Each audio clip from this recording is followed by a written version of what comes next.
কিন্তু কোনো বান্দা যদি রবকে বন্ধু বানায়, রবের প্রশংসায় পঞ্চমুখ হয়, চলার পথে ওই রবের আনুগত্য করে অগ্রগামী হয়, তাহলে ফায়দা কি?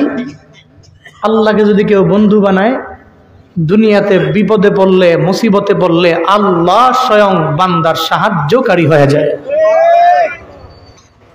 আর আল্লাহ যার বন্ধু হয় তার তো কোনো চিন্তা নাই, তার তো কোনো ভয় নাই। আছে কোনো ভয়? আছে কোনো চিন্তা নাই, কোনো ভয়ও নাই। আলা ইন্না আউলিয়া আল্লাহি লা খাউফুন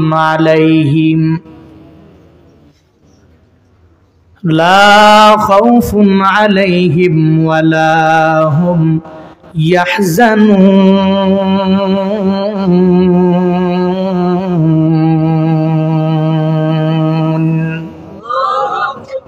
আল্লাহ কয় জেনে নাও, ইন্না আউলিয়া আল্লাহ, নিশ্চয়ই রবের বন্ধু যারা, লা খাউফুন আলাইহিম, তাদের কোনো ভয় নাই, ওয়ালা হুম ইয়াহজানুন, তাদের কোনো চিন্তাও নাই। ঘোষণা কার? আরো জোরে বলেন না, ঘোষণা কার?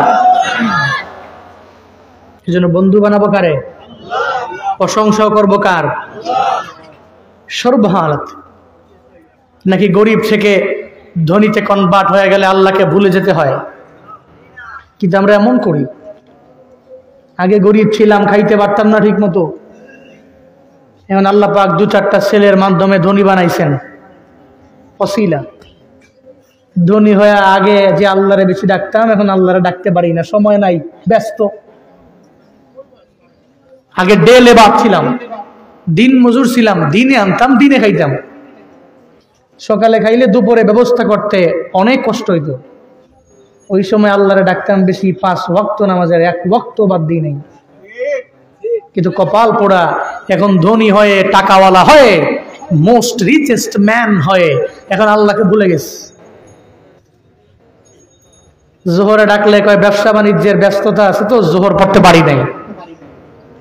আসরে ডাকলে কয় একটু ব্যস্ততা আছে, ওদিকে একটা মিটিং আছে, মিটিং এর কারণে আসর পড়তে ভুলে গেছে। মাগরিব পড়ো নাই কেন? আরে বন্ধু বান্ধবদেরকে নিয়ে আড্ডা দিতে গেছিলাম, একটু চা খাইতে খাইতে সময় গেছে, মাগরিবের কথা মনে নাই। হ্যাঁ, দুনিয়ার মানুষের সময়ের পরিবর্তন হলে সে আল্লাহকে ভুলে যায়। কিন্তু একটা খাঁটি মুমিন যে, ও গরিব অবস্থায় যে রবকে স্মরণ করে, মধ্যবিত্ত অবস্থায় ওই রবকে স্মরণ করে, একেবারে ধনী হয়ে গেল সে ওই রবকে স্মরণ করে। কারণ সে জানে গরিব যে আল্লাহ বানায় রাখছে, উনি চাইলে গরিব থেকে একটু উচ্চ মানের মধ্যবিত্ত লেভেলে আমাকে পৌঁছাতে পারে। সে তো জানে মধ্যবিত্ত থেকে মোস্ট রিচেস্ট ম্যান, সমাজের সবচেয়ে বড় ধনী আল্লাহই তো আমারে বানাইতে পারে। বেশি বাড়াবাড়ি করলে আবার এই ধনী থেকে আমার মাওলা কনভার্ট করে আবার ওই গরিবী হালাতে আমারে পৌঁছা দিতে পারে।